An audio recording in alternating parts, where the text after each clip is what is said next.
I have great pleasure in introducing Professor M.B.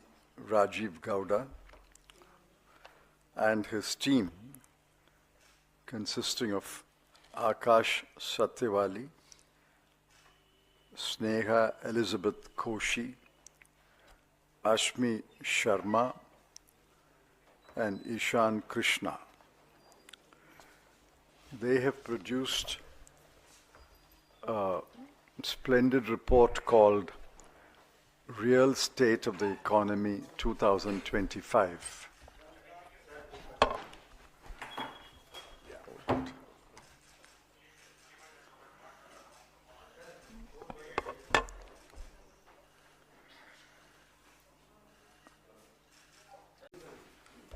Many of the facts mentioned in this report are conveniently buried by the union government. They are press releases, they are statements, completely ignore the facts. And with a few exceptions, the media does not get an opportunity to carry the truth about the economy. Therefore, Professor Rajeev Gowda's team decided to produce a comprehensive report on the real state of the economy. There is, of course, an unreal state of the economy, which is put out by the government every day, every hour. There is a real state of the economy. This report is well documented and well sourced. It runs to about 95 pages, but there is an executive summary of about 9 pages. I urge all of you to read the executive summary and report on that basis. Of course, your editors and sub-editors will delve deeper into a subject of their interest and go into the body of the report, and they can pull out and publish many more facts, many more issues can be highlighted, and many more evidence can be brought on record. Briefly, the economy is in a slowdown. That cannot be denied at all.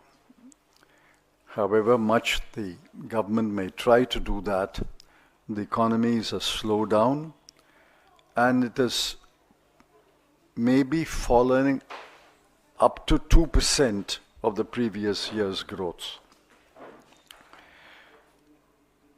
The second important factor is there are no jobs. Youth employment is perhaps close to 40%. Among graduates, unemployment rate is close to 30%. There are no jobs, despite the letters handed over from time to time by the Honorable Prime Minister. The jobs are being created. Those letters of appointment are filling jobs already vacant. They are not creating jobs.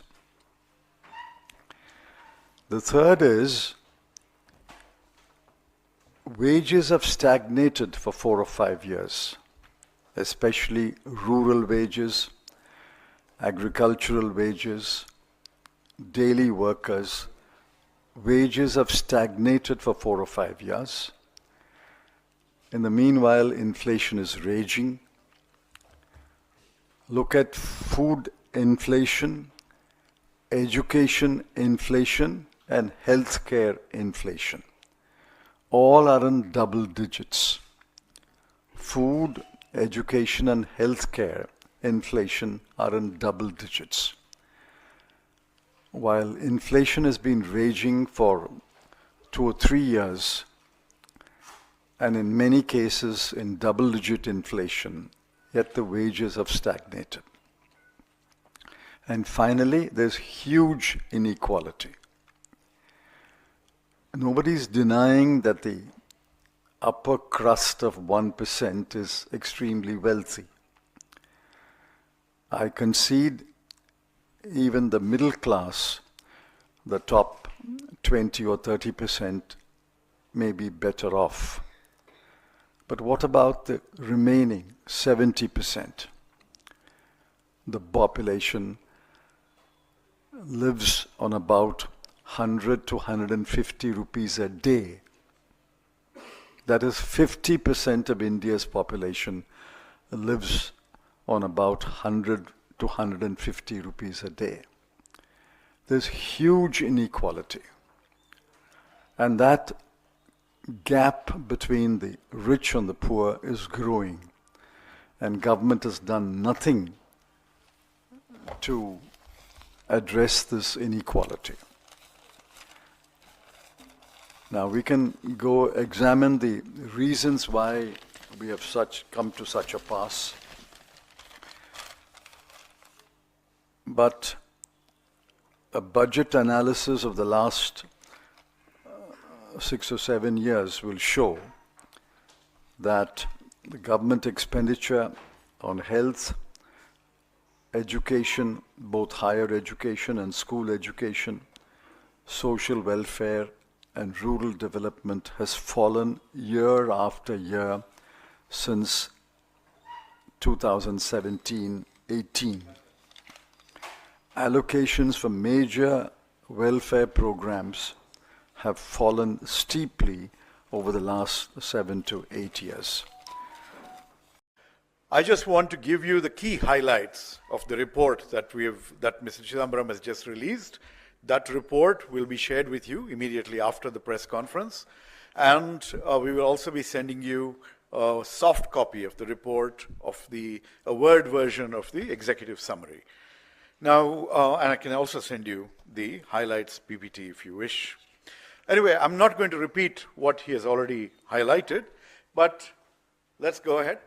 So the key issue is what happened to growth. That is the title of our report this year. The unemployment crisis, Mr. Chidambaram has highlighted, and you can see that without repeating what he said, what we're going through is a phase of job destruction, job loss growth. Earlier, we used to be concerned about jobless growth. Now, this is what we're facing. Our parents of India invest so much in their children's education. However, today, graduates face an unemployment rate of 29%. The more educated you are, the less your chances of getting a job. And manufacturing jobs have declined. People are moving back to the farm where they're underemployed. And women are badly hit. Next. This is just illustrating the education and job situation. Next, please. Now, growth, the theme of our cover, basically, what you've seen over the last, ever since demonetization and GST, we've seen the economy slump. And this Modi slump, as you may want to call it, is now the new normal. This has become 6% or so as the average growth. At this rate, we are heading straight into what economists call the middle income trap. This means that the kind of opportunities that we were hoping to create, the demographic dividend that we are hoping to encash, all those are doomed. Essentially, we will be a stagnating middle income country, underproductive and uncompetitive globally. Per capita income has been growing at 4.52% since 2014, since Prime Minister Modi took over, and our per capita income is now below that of Bangladesh. 34% of Indians survive on less than 100 rupees per day, and income inequality is worse than it was under the British. Next, please. Yeah, this is just the detail. It's there in the report.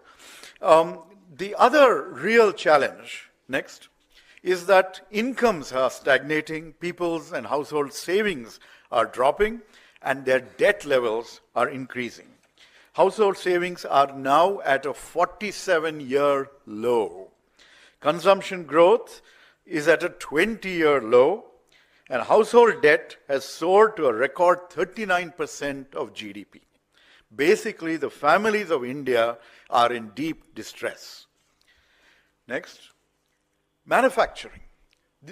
The normal pattern of development is the move from farm to factory and then to services. India is experiencing a reversal of this particular pattern, and you all recall the Independence Day speech when Prime Minister Modi announced Make in India. And it's been a decade since that moment. And if you look at the targets, the target for Make in India was to increase manufacturing growth to 12 to 14% per annum. Since that period, it has averaged 5.8%. He wanted to increase the share of manufacturing in GDP to 25% by 2022. Last year, the share has remained stagnant at 15.8%. Number of jobs in manufacturing have come down by half between 2016 and 21. And he announced that he would create 100 million jobs in manufacturing by 2022. Instead, we have seen the workforce decline from 12.6% more than a decade ago to 11.4% last year. The massive corporate tax cut that was delivered to the private sector, they have not had the confidence in the leadership of the economy, in the guidance that the government gives, and has therefore chosen not to invest. Without investment by the private sector, there are no jobs being created, and economic slowdown is very, very apparent. In the last financial year, 23 to 24, new project announcements have fallen by 21%. Exports used to be more than 25% of GDP under the UPA, under Mr. Chidambaram. Today, they're below 20% of GDP, and our import dependence on China has surged by more than 83% since 2019-20.